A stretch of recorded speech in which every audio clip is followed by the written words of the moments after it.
Welcome everybody to November 2025 Solar Currents. My name is Robert Passetti.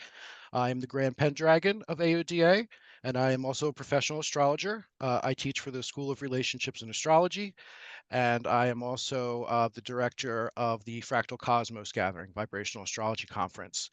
Um, the way that this is going to work is we're going to just do a presentation of the overview of the month for what's happening in the cosmic weather. We'll see how it relates to your chart, and at the end, we will have a closed session, non-recorded discussion about any questions that you'd like to ask. This is a service put on by the Ancient Order of Druids in America. We welcome you to look them up at www.aoda.org. So we have provided a sheet for you today, just so that you can follow along with your glyphs if you came to the live event. On the leftmost column is the zodiac signs. These are the glyphs that are presented in the chart, and you'll see a color coding there. The red are the fire signs, the yellow are the air signs, the green are the earth signs, and the blue are the water signs. You can also see the planetary glyphs. So when we're talking about planets, you can follow along and look at your own chart to see how that works together. And also the aspects, which is the relationship between the planets. So when we're getting into these charts, it's really important to understand the planetary functions and how they operate. First, we have the sun and the moon. These are considered the luminaries. All light comes from the sun, and it is reflected through the moon. The sun represents kind of our purpose and our outer light, and our moon is more reflective of our inner light. Then we have the personal planets, Mercury, Venus, and Mars. Mercury is how we communicate. It's how we learn. Venus is what we're attracted to and how we make connections. It's how we attract others. It's how we get other people to be attracted to us. It also represents our values. And then we have Mars. Mars is our vital energy. This is how we fight, and this is how we fawn. This is kind of more of the carnal aspect of ourselves. And then we have the social planets. These move a little bit slower, and these have more to do with kind of the generation that we're born in terms of, the people in the neighborhood, a couple of years age difference. We share those planets with those people. Jupiter represents our sense of expansion in the world and how we grow. And Saturn is our maturation process. We often find our meaning through Jupiter, and we find our discipline through Saturn. And then finally, we have the transpersonal planets. These are the planets that really affect the collective. It's Uranus, which is kind of our voyage to authenticity. We have Neptune, which is our sense of enchantment. It's kind of the dream world. It's the other. Creativity tends to exist a lot in Neptune. And then we have Pluto. Pluto is the planet of death and rebirth. So we continue with this theme of the outer planets in this minor grand trine through November and really all the way through 2028. Now, you can see this aspect here on the right in the chart. It is just a two sextiles and a trine between them. But this does connect their energy. They have an alliance. They're weaving this profound change into the collective right now. Pluto in Aquarius is going to demand a rebirth in how we approach society, rebellion, technology, and empowerment of the archetypal rebel. Neptune is kind of cloaks the collective atmosphere in a fog of initiation and urgency right now.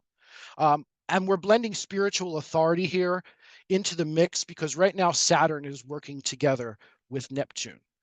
Uranus is in Gemini. It's striking our shared network of communication and the exchange of knowledge and just how we approach the written word. And we see all of this existing right now in the collective and the things that we kind of have to deal with at a greater level. Now, what's different between this month and last month is last month, all three planets were just in retrograde. So they were really in lockstep with each other, just, in retrograde, reviewing the decisions that we have made as a collective. We saw Pluto go direct in the middle of last month, and that happened, to just coincide with the largest single day protest in the history of the nation. Pluto moving direct is going to be energy moving forward. Pluto works like a glacier. It just carves its way through things. We're going to just continue to see the themes of rebellion, uprising, technology, all of those things be things that are put through the ringer right now and reborn into something new. So Pluto is now a little bit different energetically. The other thing that has happened is that Neptune has retrograded back into the sign of Pisces.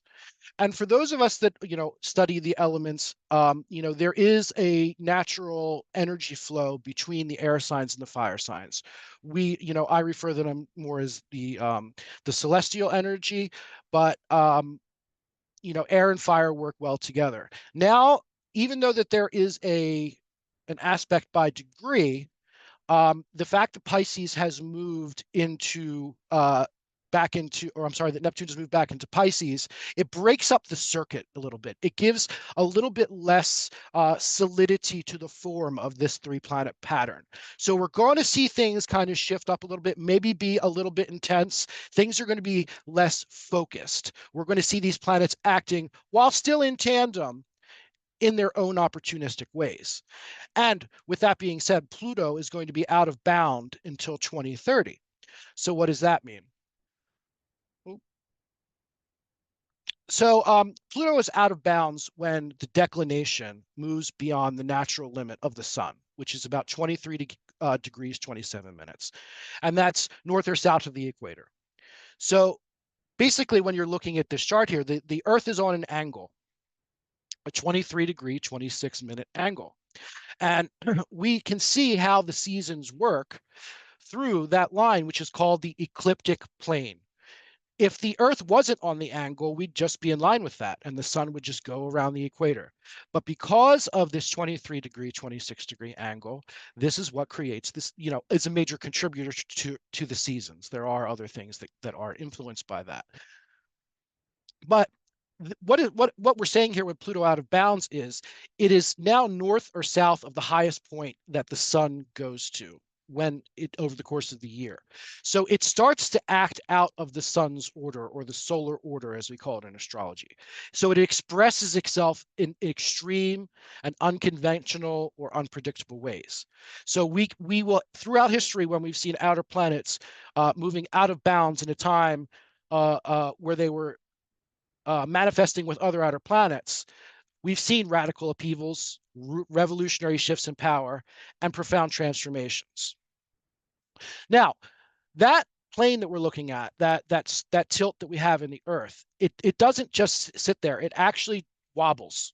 And that is important to understanding astrology, because the Earth's axis wobbles kind of like an out of balance spinning top, tracing a large circle in the sky over roughly 26,000 years. So this wobble, it causes the position of the spring equinox to change with respect to the background stars over time. And it's roughly a degree every 72 years. So it takes about 2,160 years for the equinox to precess through a single sign.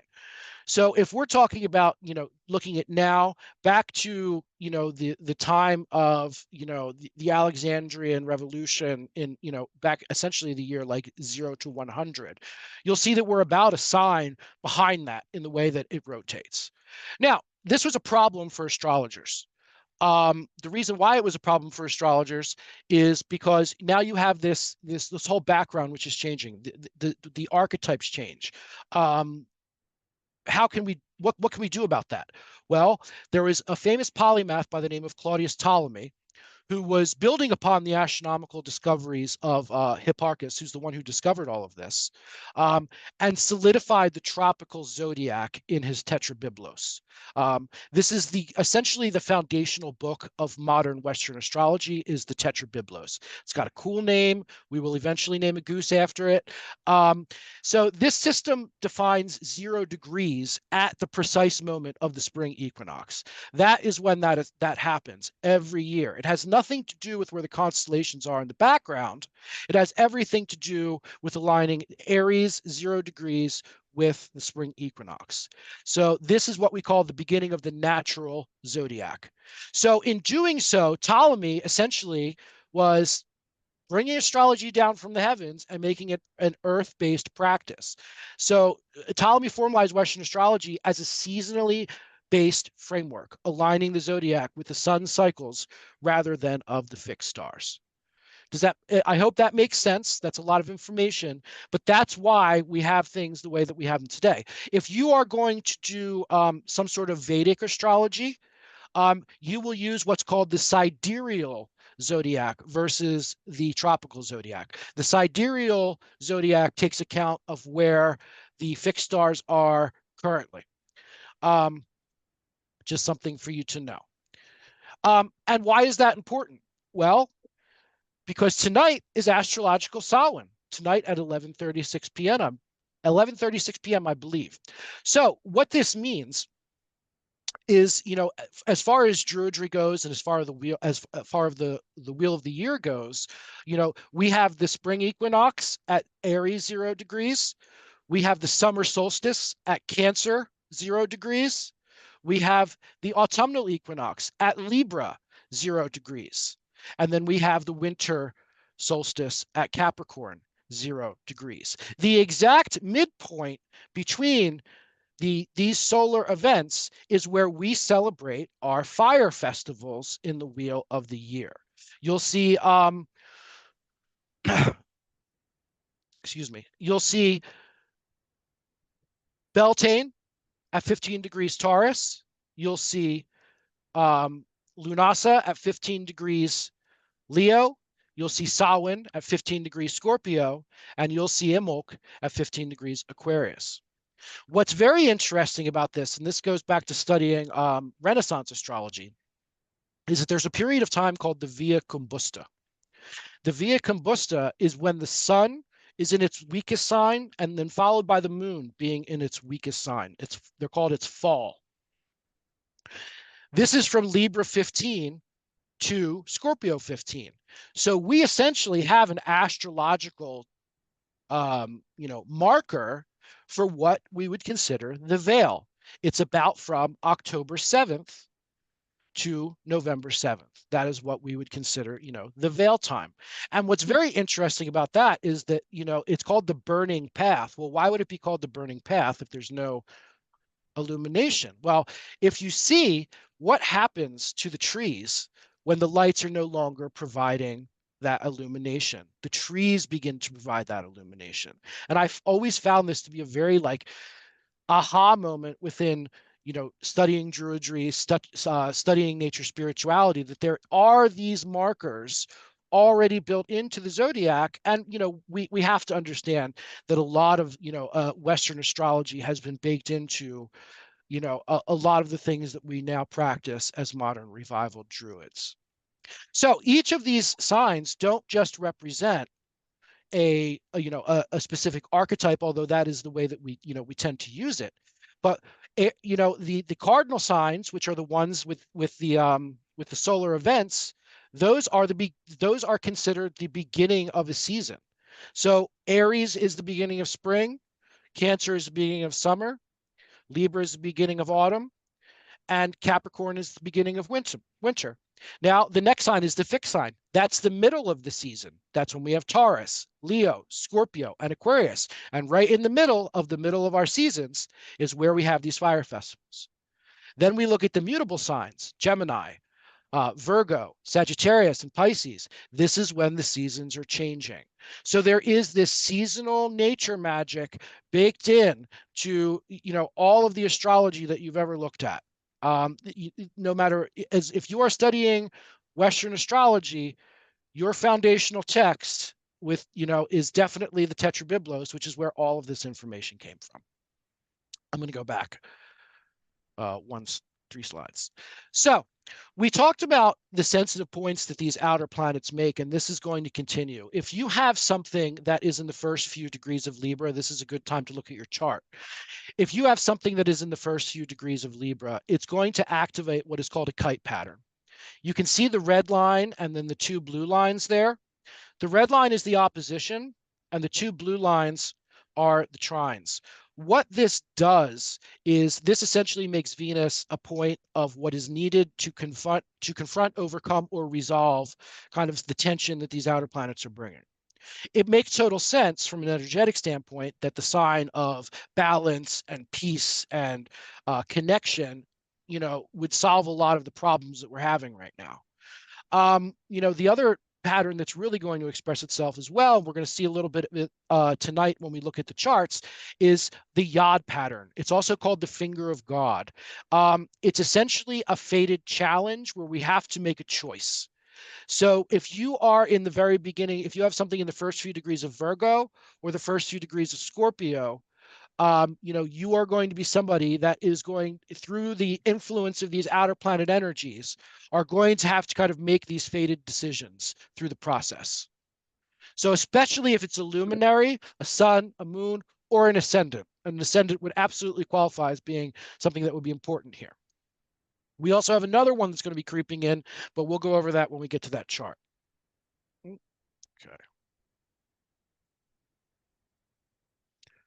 So we're going to talk about what happened last night, and that is the full moon.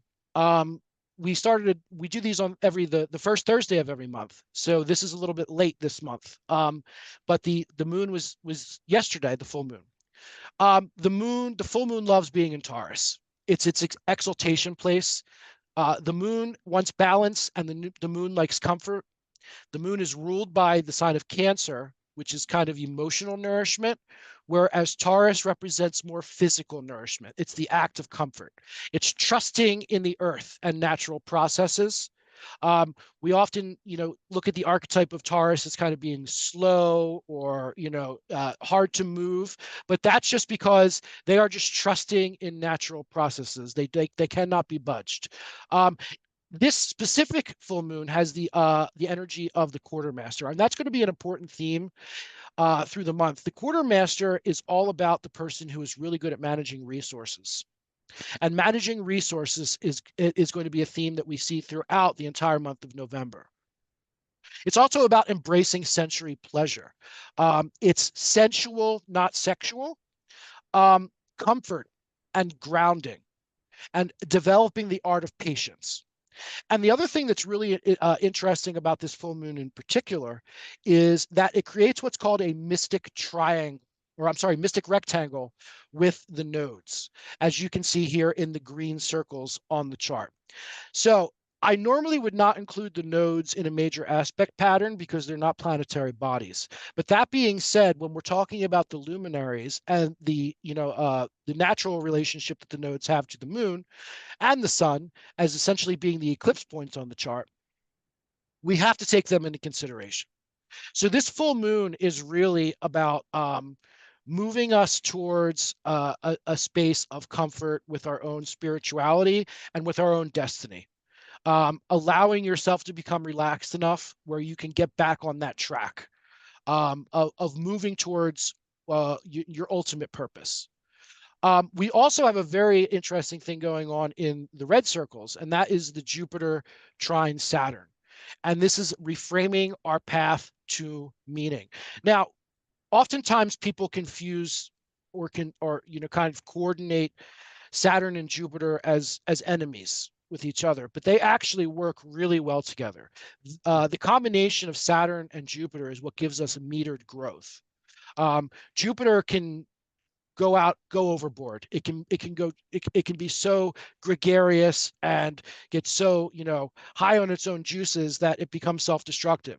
Saturn can be so conservative and so disciplinarian and so demanding that, it reduces its ability to be effective at the way that it wants to be. But when you combine the two, you get that concept of metered slow growth over time.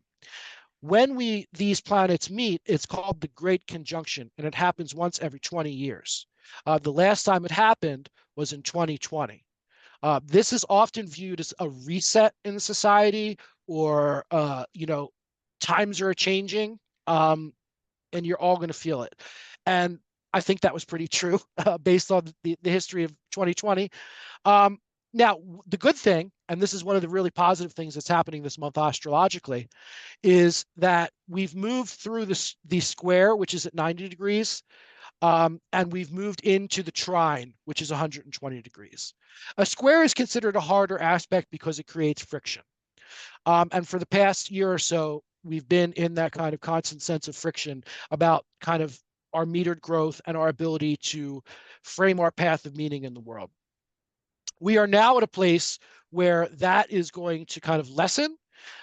It's going to become smoother, and it's going to require smoothness.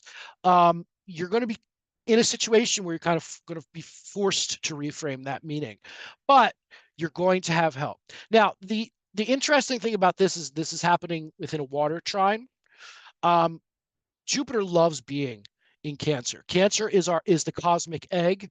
It's kind of the energetic barrier that we put around ourselves that includes our family, chosen and inherited, our tribe. It's the way that we protect ourselves emotionally.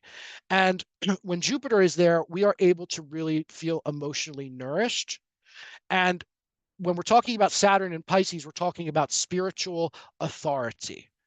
So by merging our spiritual authority, which is kind of taking back our own inner world, and letting our tribe and our family, chosen or inherited, again, it doesn't mean bloodlines are not really the end all be all here. Is you will get that sense of nourishment by kind of being your own boss of your own spiritual path right now. And it's going to be a good time to grow your family.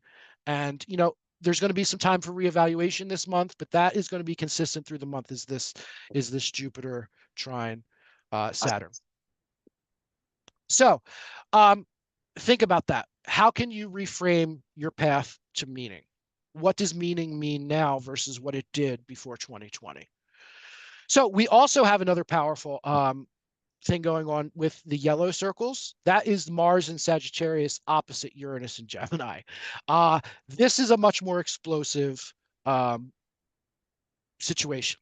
Mars's ingress into Sagittarius is all about kind of the martialization of philosophy. It's the hunt for truth. It's when we allow our kind of instinct to guide our intellect, especially it's with it being so close to Mercury there.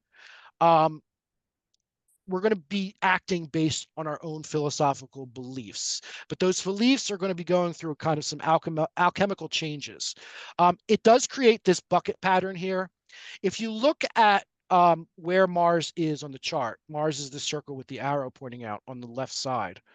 And it's in opposition to Uranus, which is at 0 degrees Gemini. You see that it almost creates a lid to that basket pattern that's underneath of it. So anything that you have in the first few degrees of Sagittarius in your chart, or the first few degrees of Leo in this chart, is going to really affect how you're responding to kind of acting out right now. Uranus can bring a little bit of chaos. Uranus likes to see things explode. It's the trickster, but the trickster teaches us lessons. And that is why Uranus is about our authenticity, because, we have to be tested to get to that space of authenticity. And Uranus often is the catalyst for making that happen. So if you have something in the beginning of Sagittarius, the first few degrees of that, your opposition is going to be with Uranus, which is going to be a battle for authenticity. If you have something in the first degree of Leo or so, I would say the first 5 degrees, then you are going to be battling with power. Power dynamics are going to be how you are kind of involved in everything that's happening with the outer planet energy right now.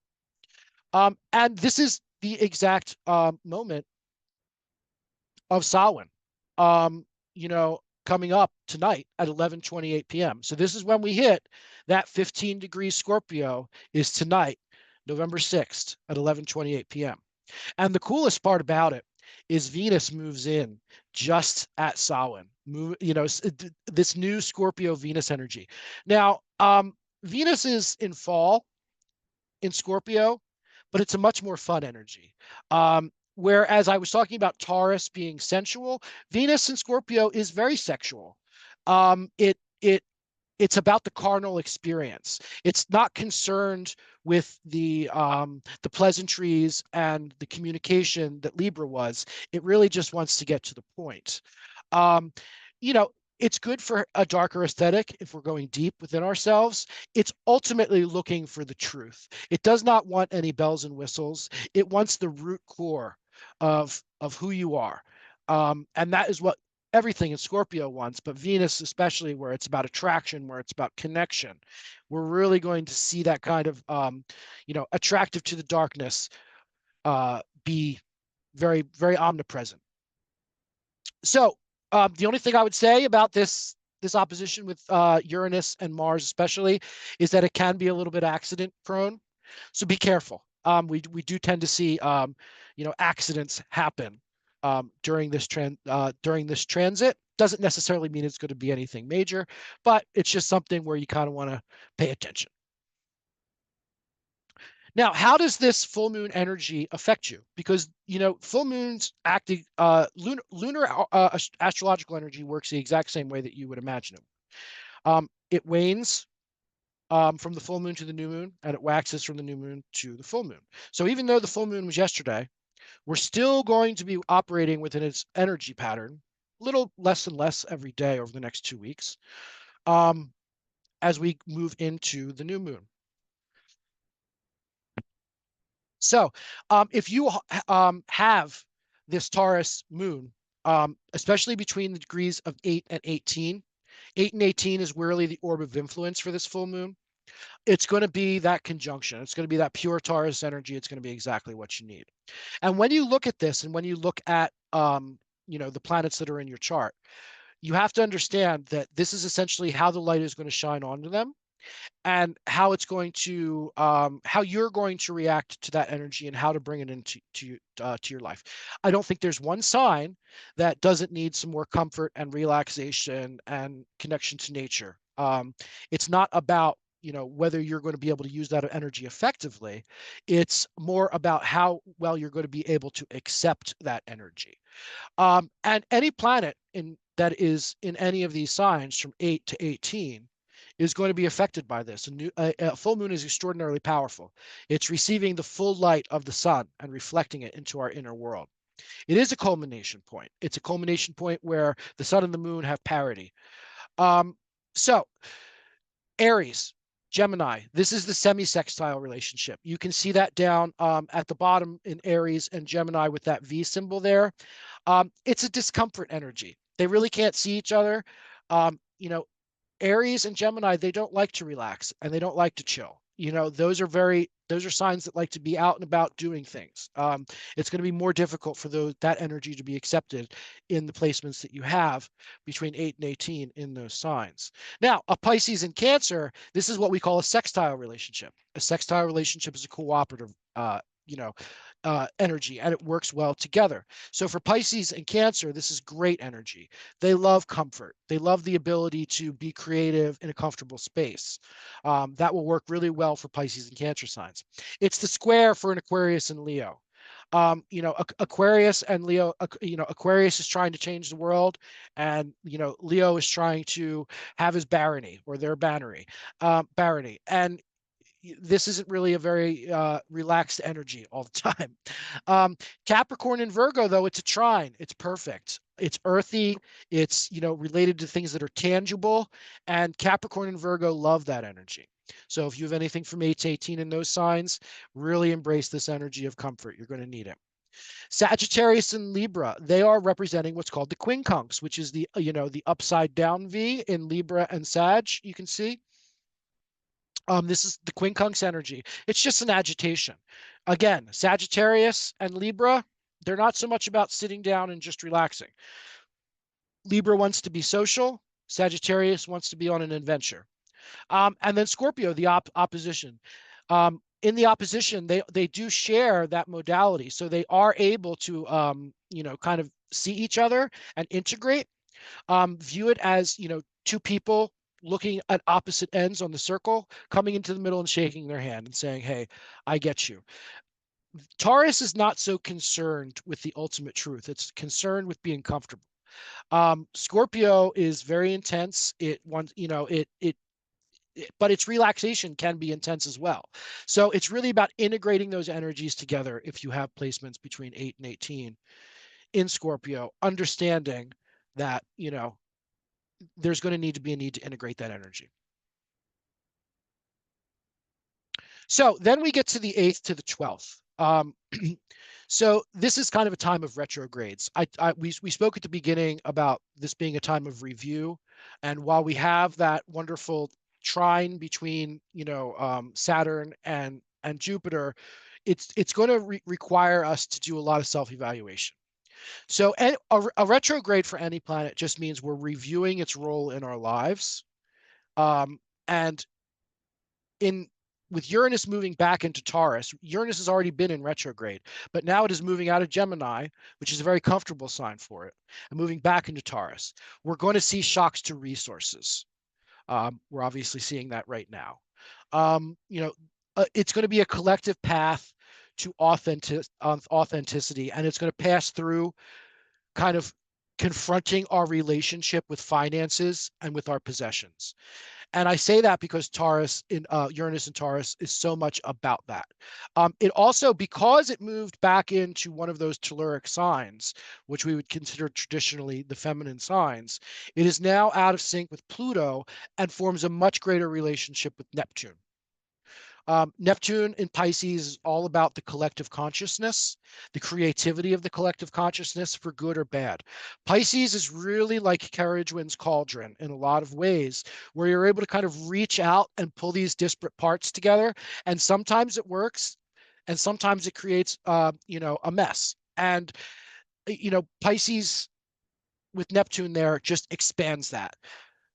Neptune is boundaryless. So while there is, the opportunity for things like creative narratives in the collective consciousness that are not necessarily based on truth, there are also opportunities for a wonderful amount of creativity in our lives to be welcomed in. So this is actually good for that. Mercury goes retrograde as well. The philosophical exploration will return us to seeking the ultimate truth, basically. Mercury is not very far in Sagittarius. We've all been a little bit more philosophical over the past, 10 or so days. But now we're kind of good. Now that I have these new philosophies and these new thoughts, it didn't take me long to understand that I really need to be aware of what the truth is for me. And it will last about 3 weeks. It will go back into Scorpio in just a few days. Jupiter goes retrograde as well. This is reviewing the relationships with our family. Again, both the inherited and the chosen. Reframing our sense of security and our emotional needs. Owning our own spiritual authority. And this is going to be going on all the way until just before the spring equinox. It's about fortifying that cosmic egg that we were talking about, that structure of emotional warding that we put around us and we only welcome in our family and our tribe. You may experience some reframing of relationships with those people in your lives. That is something that's going to be happening through this, not for a bad thing, but it's just going to need to happen. And Mercury conjuncts Mars, and this really kind of is an exciting conjunction because it energizes and we become enthusiastic with mental activity. But it's also going to cause us to have some blunt honesty. So if we're reviewing relationships with family and with our tribe, and we're in a space of blunt honesty where we're really seeking the truth, we could see how that could create a bombastic situation. So just be aware of that. That's coming up the 8th to the 12th. Then we get into the new moon, and this is probably one of the coolest new moons that I've seen, and it's going to be extraordinarily powerful. Now, the new moon, it occurs on the 20th of this month, and it's happening in Scorpio. Now, a new moon is always going to be when the sun and the moon are conjunct on the chart. A full moon is when they are in opposition. So the moon is in fall, as we discussed earlier, in Scorpio. It's not Scorpio. The moon wants balance. The moon wants to feel nourished. The moon is constantly navigating between the solar and the telluric currents.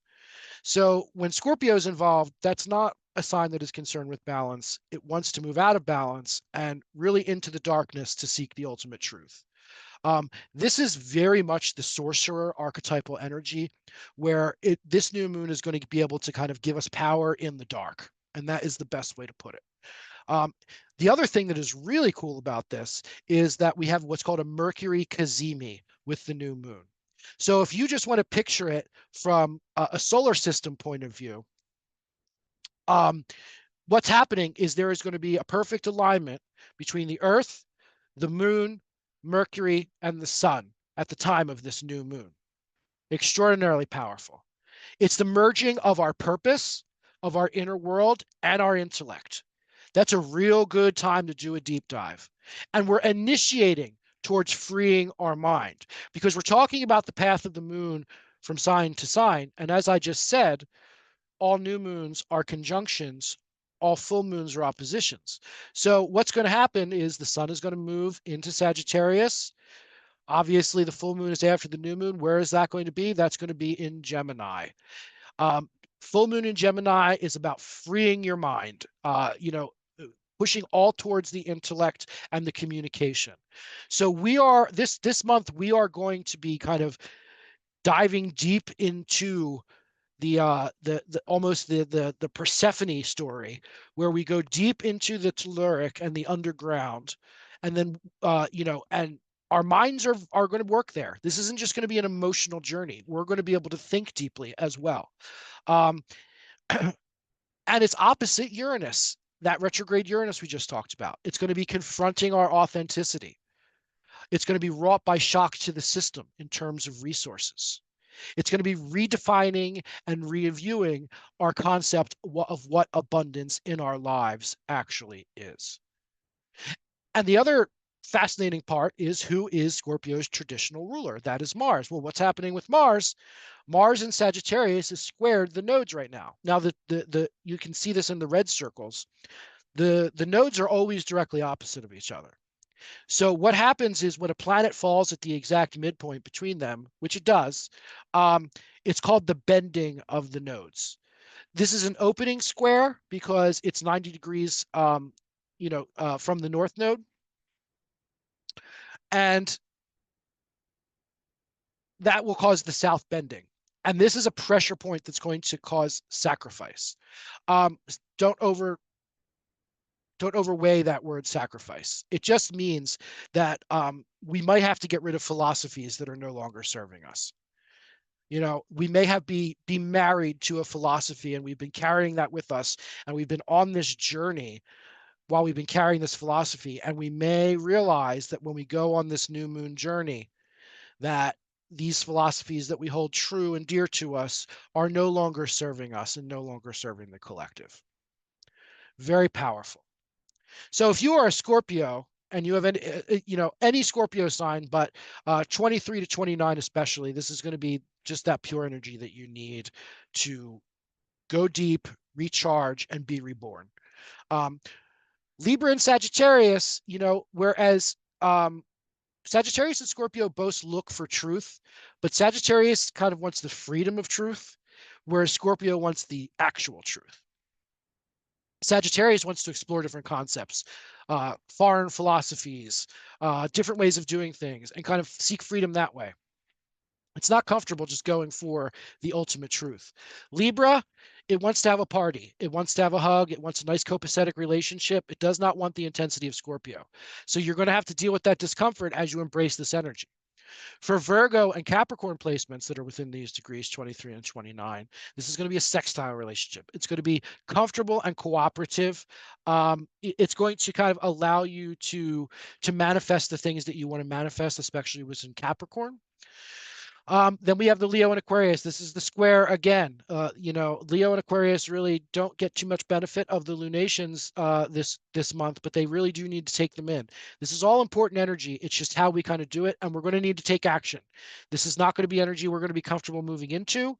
So we're going to have to really just be like, okay, I've decided I'm doing this. This is how I'm doing this, and it needs to be done. Cancer and Pisces, it's another water sign. It's a perfect trine. It's just a flow. Cancer wants to know the truth about its cosmic egg, and Pisces, is more than willing to go into the depth darks to access new venues of creativity. Gemini and Aries, if you have placements between 23 and 29 in Gemini and Aries, this is the quincunx. This is going to be agitation. It's just not going to be a comfortable energy. Again, these are two signs that want to, take action. They don't want to sit still and go deep. Aries shares a ruler with Scorpio, so it's a little different. Um, for an Aries, you're going to be able to do this, but it's going to be tough kind of staying in the space that you need to, because you're going to work yourself up, and it's going to get you into a space where you get boundless energy, and you're going to move forward with that energy. So the real key is staying focused and absorbing the lesson that the Scorpio new moon is teaching us, especially since it's so powerful with its Cazimi. Taurus opposition, all about integration. Again, we discussed this with the full moon. Again, Taurus is fine staying still. It just doesn't want to go deep. It wants to, worry about what feels good. So that's really integrative energy, where you have to meet in the middle with that Scorpio energy and say, hey, we need each other right now. We have enough in common where we can make this happen. So that is the energy of the new moon. Then we get to the end of the month, and the end of the month is really interesting, um, because all of those we move from a retrogradation form where we're in this constant state of review about what is my philosophy? Is it serving me? Am I being the most authentic version of myself that I can be? Are the relationships that I'm holding within my tribe, my family, are they the right ones for me? Doesn't mean you're going to get an answer that isn't the same right now, but it's just going to be a space where those things are weighing on us. So when Saturn moves direct in Pisces at the end of the month, it's going to actually unlock a lot of spiritual and creative manifestation being in Pisces. Some of the things that you may have been like thinking about that have been churning in that carriage winds cauldron that we've been thinking about, Saturn is going to be able to let that take form when it moves direct. Our sense of spiritual authority is invigorated, and it makes sense with what's going on with Sagittarius. We've been exploring these philosophies. We've been going deep. We've been analyzing our relationship. It makes sense that our sense of spiritual authority is going to be invigorated after we've been kind of forced to do all of this self work. The other positive thing about Saturn moving direct is that the leadership is going to begin reflecting the collective consciousness. That is a theme that we always see when Saturn. Now, what that means, like who's your leadership? Because it's going to work, but any way that it can. So, we will see the tenor of our leadership reflecting the collective consciousness a lot more succinctly. Um, Mercury also goes direct. So we talked about Mercury going retrograde just 3 weeks ago. Now it's going to direct at the end of the month on I believe, the 29th. And it's going to be going back direct back in the sign of Scorpio. So we're going to be communicating based on our ultimate truth. We're going to be willing to have tough conversations where we're not scared to speak the truth. We've been thinking about it, especially with that time spent in retrograde Mercury and Sagittarius, where we've been looking at it from every angle. Less talking, more listening between the lines. We're not just kind of having a dialogue. It's like we're really going to be listening to what people are saying and being able to get to the bottom of it. It also co-stations with Saturn. If you look on the chart, you see where Saturn and Mercury are. Those are S's, they aren't R's. When you look at an astrology chart and you see an S, that just means that the planet is stationing. That means from the perspective of Earth, they're not moving. So that's all that means. It happens between beginning and ending a retrograde. It doesn't last long. But the fact that they're co-stationing together, especially in a trine relationship, because we're in this water grand trine at the end of the month, which was a big theme last month of Mercury, Jupiter, and Saturn. We're aligning our metered growth with our inner world, with our subconscious. It's a combination of seeking the ultimate truth, of continuing to expand and refine that sense of our cosmic egg of emotional nourishment, and having a strong sense of spiritual authority in our lives. That flow energy is going to be very, very present. Um, you know, Old emotional things might come up at this time with the moon opposite the south node, things that we have to move away from. Um, Moon in Pisces, dream world, dreams. I would not be surprised if we get to the end of the month and it is a very active dream time. This is a good time to journal dreams, because of the the spiritual authority and the creative manifestation that we have in this time. So this is actually like a really great time to do any kind of, you know, over the course of the month with Scorpio being in play so powerfully, journaling is always going to be a great avenue, because you're going to be able to be a little bit more intense right now. And when you go and look back at your words, you may find truths that are not, ever present. Um, Dream journaling as well at the end of the month with all of this Pisces energy, absolutely. And then we also have, what's going on with Venus, Uranus, and that Saturn again. This is called an ambivalence triangle. Basically, what that means is that there is an opposition between Venus and Uranus. Venus and Uranus, this could absolutely equal like trysts, um, things that are short relationships that are a lot of fun. Um, and it's kind of balanced out by that sense of creativity within the head. So if you have the opportunity to have some fun, even if they're brief relationships, with that sense of release that we have from that spiritual authority that we're going to be feeling, go ahead. The energy's there. Have fun, because in just a day or so from that, Venus is going to move into Sagittarius. And Venus in Sagittarius is a totally different vibe. Venus in Sagittarius is all about kind of the teacher student guru follower relationship. We're attracted to philosophy. We're attracted to new ideas. We're attracted to adventure, and that's really going to be how we close out the month with the astrology. Now, what is we did this last month and I got a lot of good feedback on it. What is the celestial story of this month? So the full moon calls us into a space of comfort and grounding. We're invited to fortify our inner and outer resources so that we may relax into trust in nature, into our own bodies, and into the simple rhythms that we have in life. Um, as the retrogradation becomes more of a theme, we're going to enter a period of personal review. We're going to be questioning whether our philosophies, our relationships, and our chosen freedoms are still replenishing and sustainable.